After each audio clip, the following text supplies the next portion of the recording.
નમસ્કાર, બ્રેક બાદ ફરી માર્કેટ લાઈવમાં આપનું સ્વાગત છે. હું છું તૃપ્તિ કપૂરે. એકવાર માર્કેટના ફ્રન્ટ પર એક વખત નજર કરી લઈએ તો આજે આપણે જોઈ રહ્યા છીએ કે માર્કેટમાં એક સારો સપોર્ટ અત્યારે આપણને જોવા મળી રહ્યો છે. ગઈકાલના એમ કહી શકીએ 5 દિવસના સતત મોટા ફોલ બાદ આજે માર્કેટમાં ક્યાંક ને ક્યાંક એક સપોર્ટ લેવલ અત્યારે આપણે જોઈ રહ્યા છે.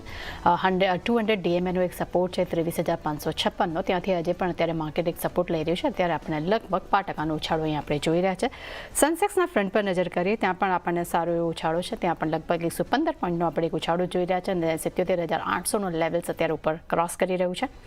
બેંક નિફ્ટી આપણે જોઈએ કે વીકલી એક્સપાયરીનો ગઈકાલે એમ કહી શકાય કે ટ્રેડિંગનો એક છેલ્લો દિવસ હતો. આ બાદ હવેથી ખાલી મંથલી એક્સપાયરી જ રહેશે અને આજે આપણને ક્યાંક સારી એવી રિકવરી છે.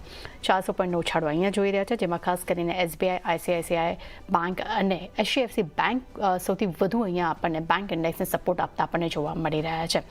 મિડ કેપ અને સ્મોલ કેપ ઇન્ડેક્સમાં જોઈએ ત્યાં પણ આપણે જોઈએ કે સૌથી વધુ અગર માર્કેટમાં ફોલ આવ્યું છે તો આ બંને ઇન્ડેક્સમાં આપણને જોવા મળ્યું છે. પરંતુ આજના દિવસમાં અત્યારે આપણને સારી એવી રિકવરી જોવા મળી રહી છે. લગભગ 650 પોઈન્ટનો ઉછાળા સાથે અત્યારે મિડ કેપ ઇન્ડેક્સ કારોબાર કરતું જોવા મળી રહ્યું છે. સેમ ઇમ્પેક્ટ સ્મોલ કેપ ઇન્ડેક્સમાં પણ આપણે જોઈ રહ્યા છીએ. ત્યાં પણ લગભગ 250 પોઈન્ટનો ઉછાળો આપણી સાથે જોડાઈ ગયો છે અને આપણે જોઈ રહ્યા છીએ અત્યારે. પરંતુ એડવાન્સ ડિક્લાઇન રેશિયો પર નજર કરીએ તો આજે આપણને સારા એવા નંબર્સ એડવાન્સ ડિક્લાઇન રેશિયો પર જોવા મળી રહ્યા છે. 1713 શેર જે છે ત્યાં આપણને સારા એવી તેજી જોવા મળી રહી છે અને 672 જેટલા કાઉન્ટર્સ છે જ્યાં આપણને એક સારું એવું દબાણ સાથે કારોબાર થતું જોવા મળી રહ્યું છે. પરંતુ આપણે જોયું કે ગઈકાલે થર્મેક્સના રિઝલ્ટ્સ આવ્યા છે અને ખૂબ જ પોઝિટિવ નંબર્સ આપણને જોવા પણ મળ્યા છે. પરંતુ હવે આપણી સાથે heavy electronic equipment manufacturing company Thermax લિમિટેડના મેનેજમેન્ટ આપણી સાથે જોડાઈ ગયા છે, જેમાં MD અને CEO आशीष भंडारी अपने साथ ही जोड़ाई गया है. Good morning sir.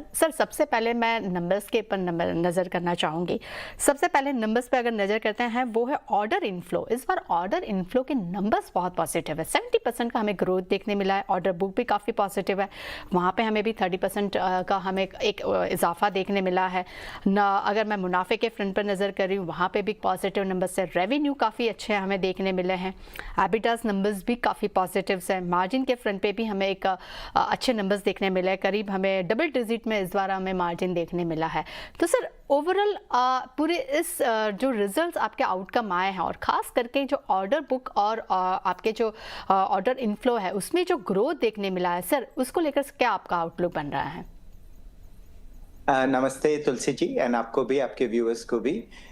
आपने ठीक बताया कि ये जो नंबर्स हैं उसमें अच्छे नंबर्स हैं, पर मैं थोड़ा सा उस पे बताना चाहूँगा कि क्या रीजंस हैं इन नंबर्स के पीछे. ऑर्डर्स में हमें इस क्वार्टर एक बड़ा ऑर्डर आया है, इंटरनेशनल है, जो कि करीब 1000 करोड़ का है. 2 पार्ट्स में आया है ये ऑर्डर, इसलिए डिफरेंटली बुक किया गया था, पर 1000 करोड़ का एक सिंगल ऑर्डर है. उसको अगर मैं निकाल दूं तो फिर भी थोड़ी ग्रोथ है, पर वो स्टेडी ग्रोथ है, कोई बहुत बड़ा जंप नहीं है. और मैंने पहले भी कहा था कि Q1 में भी जो इंडिया के नंबर्स हैं उसमें थोड़ी सी फ्लैटनिंग है. वो ट्रेंड Q2 में भी कंटिन्यू हुआ है. आगे का देखें तो एक्सपेक्टेशन है, अपॉर्चुनिटी पाइपलाइन अच्छी है, ऑर्डर्स आने चाहिए, पर जब तक वो आए नहीं हम बता नहीं सकते. और एक पूरा जो इंडस्ट्रियल सेगमेंट है वो एक्सपेक्ट कर रहा है कि इंडिया के जो प्राइवेट कैपेक्स है उसमें बढ़ोतरी देखी जाएगी सेकेंड हाफ में, और उसकी वजह से अच्छे नए ऑर्डर्स की भी आने की अपेक्षा है.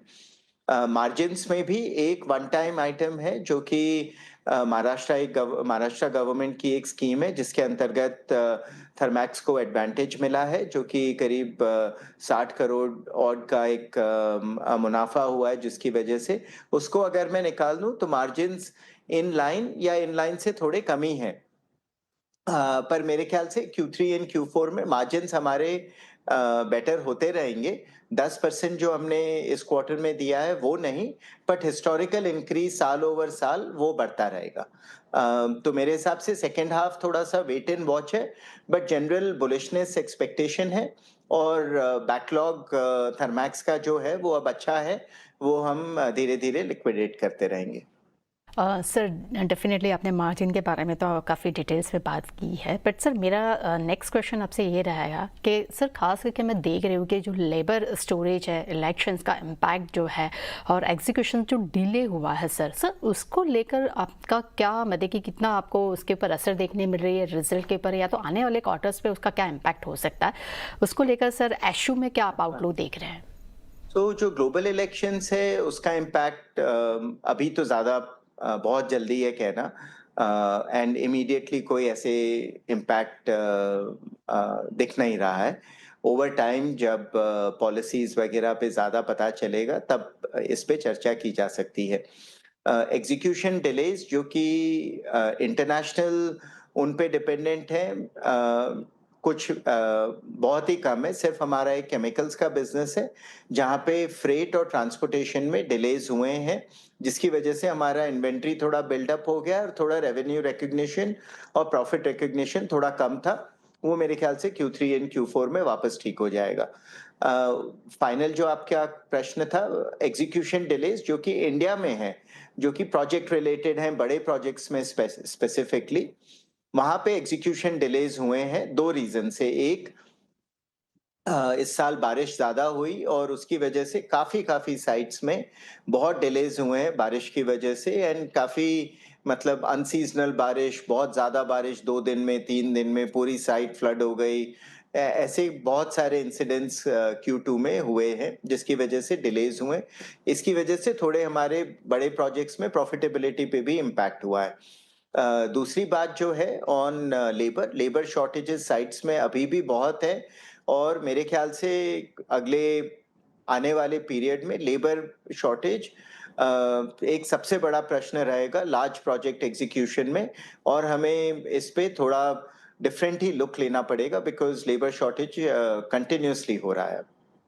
ओके सर हम एक छोटा सा ब्रेक लेते हैं। ब्रेक आप हमारे साथ जुड़े रहेंगे। ब्रेक के बाद मैं और 2-3 क्वेश्चन सबसे करना चाहूँगी, परंतु ले नानकड़ो ब्रेक बाद આપણે ફરી ડિસ્કસ કરશું આશિષ ભંડારી સાથે અને થર્મેક્સ એમટીએનએસ સીઈઓ આશિષ ભંડારી अपने साथ जोड़ाया है। सर मेरा नेक्स्ट क्वेश्चन आपसे ये रहेगा, डेफिनेटली जिस तरह से आपने बात कही कि एग्जीक्यूशन जो डिले हुआ है सर, तो उस डिले की वजह से सर क्या आपके लार्ज साइकिल ऑर्डर्स और जो शॉर्ट साइकिल ऑर्डर्स है उसके ऊपर कितनी इम्पैक्ट आई है और उसका इम्पैक्ट आपके रेवेन्यू पर और आपके कैपिटल्स पे कैसा गिरा हुआ है? रेवेन्यू पे इम्पैक्ट हुआ है। बोथ Q1 और Q2 हमारे इंटरनल एक्सपेक्टेशन से हमारे रेवेन्यूज कम ही रहे हैं, और वो लार्जली कम रहे हैं प्रोजेक्ट्स की वजह से। Q3 एंड Q4 में इससे खराब और नहीं हो सकता क्योंकि वेदर वगैरह पीछे की बात है। मेरे हिसाब से रिकवरी होगी, और जो हमारा बैकलॉग है वो जैसा हम एक्सपेक्ट करते हैं उसी टाइप से लिक्विडेट होता रहेगा। प्रॉफिटेबिलिटी भी ओवरऑल मेरे हिसाब से, अगर मैं ये वन टाइम आइटम निकाल लूं, Q1 और Q2 ठीक है, कोई बहुत ग्रेट नहीं है। तो जो प्रॉफिटेबिलिटी का ट्रेंड हमने साल ओवर साल का इम्प्रूवमेंट दिखाया है वो मैं Q3 और Q4 में देखना चाहूंगा। ओवरऑल हम देखें तो जो एनवायरनमेंट है वो स्टेबल ही है। कमोडिटी प्राइसेस मैनेजेबल हैं, कोई बहुत ज्यादा ऊपर नीचे हुआ नहीं है। Steel prices, fuel prices, crude oil में, और जो थोड़ी बहुत ऊपर नीचे हुई है खाली फ्रेट में हुई है, जो कि थर्मैक्स जैसी कंपनी के लिए मैनेजेबल होना चाहिए इन लेवल्स पे। सो मेरे ख्याल से एनवायरनमेंट इज पॉजिटिव है, और जो एग्जीक्यूशन वगैरह के चैलेंजेस हैं वो थर्मैक्स के इंटरनल कैपेबिलिटी में मैनेजेबल होने चाहिए। Thank you. ओके सर मेरा एक आखिरी क्वेश्चन आपसे रहेगा सर, डोमेस्टिक और इंटरनेशनल आपकी पाइपलाइंस कैसी है, उसको लेकर आपका क्या आउटलुक है, और सर ओवरऑल एक्सपोर्ट डिमांड कैसी है अभी हाल में? पिछले 2-3 साल में जो इंडिया का बिजनेस है उसने इंटरनेशनल बिजनेस को आउट परफॉर्म किया, पर ये पहला हाफ जो था साल का उसमें इंटरनेशनल डोमेस्टिक से बेटर कर रहा था। और ये मैंने पहले Q1 में इलेक्शन की वजह से स्लो डाउन देखने को आया था। Q2 में जैसा कि मैंने कहा काफी इंडस्ट्रीज और काफी इंडिया के सेगमेंट्स में अपॉर्चुनिटी पाइपलाइन डेवलप हुई है, पर वो क्लोज नहीं हुई है। Q3 और Q4 भी इंटरनेशनल पाइपलाइन अच्छी है, बट जो मेरी सबसे बड़ी आस्क है और इच्छा है कि जो इंडिया का बिजनेस अच्छा जो ग्रो कर रहा था, वो वापस अच्छे ग्रोथ पाथ पे वापस आ जाए। Q3 एंड Q4 से वो सबसे बड़ी एक्सपेक्टेशन और अपेक्षा है। Thank you so much sir हमारे साथ जुड़ने के लिए, और काफ़ी डिटेल्स आपने आपने हमारे साथ शेयर भी किए हैं सर, और नेक्स्ट क्वार्टर के लिए भी sir all the best. Thank you sir. તે સાથે જ અત્યારે આપણે જોયા કે થર્મેસના રિઝલ્ટ્સ ગઈકાલે આવ્યા હતા અને મેનેજમેન્ટ સાથે આપણે વાત પણ કરી છે ને, પરંતુ આજે આપણે જોઈ રહ્યા છે કે કાઉન્ટરમાં આપણને સારી એવી તેજી જોવા મળી રહી છે, લગભગ 4.5% અત્યારે આપણે ઉછાળો આપણે જોઈ રહ્યા છે। પરંતુ યજ્ઞેશ પટેલ પણ આપણી સાથે જોડાયેલા છે। યજ્ઞેશ, શરૂઆત આપણે થર્મેક્સથી જ કરીએ। આપણે મેનેજમેન્ટને સાંભળ્યા, ડેફિનેટલી Q2ના રિઝલ્ટ જે છે તે કમ્પેરેટિવલી એમના હિસાબે ઓછા છે, પરંતુ Q3 અને Q4 માટે ખૂબ જ એક પોઝિટિવિટી પણ તેઓ ધરાવી રહ્યા છે। તો ઓવરઓલ થર્મેક્સને લઈને આપનો શું મત બની રહ્યો છે અહીંયા? થર્મેક્સની અંદર આપણે જોઈએ તો ક્વાર્ટર રિઝલ્ટ ઇમ્પ્રેસિવ રહ્યા છે। જે રીતે નંબર્સ પોસ્ટ થયા છે, પ્રાઇસની અંદર પણ આપણને એ રીતનું એક મોમેન્ટમ જોવા મળી રહ્યું છે। શોર્ટર ટાઈમ ફ્રેમ ચાર્ટ્સ પર નજર નાખીએ તો એક રેન્જ બનેલી છે લગભગ 4880 અને ઉપરની અંદર આપણે જોઈએ તો 5300 રૂપિયા પાસે। તો લગભગ 500 પોઈન્ટની રેન્જની અંદર આપણે લાસ્ટ 2 થી 2.5 મહિનાની અંદર કાઉન્ટર ટ્રેડ કરી રહ્યું છે।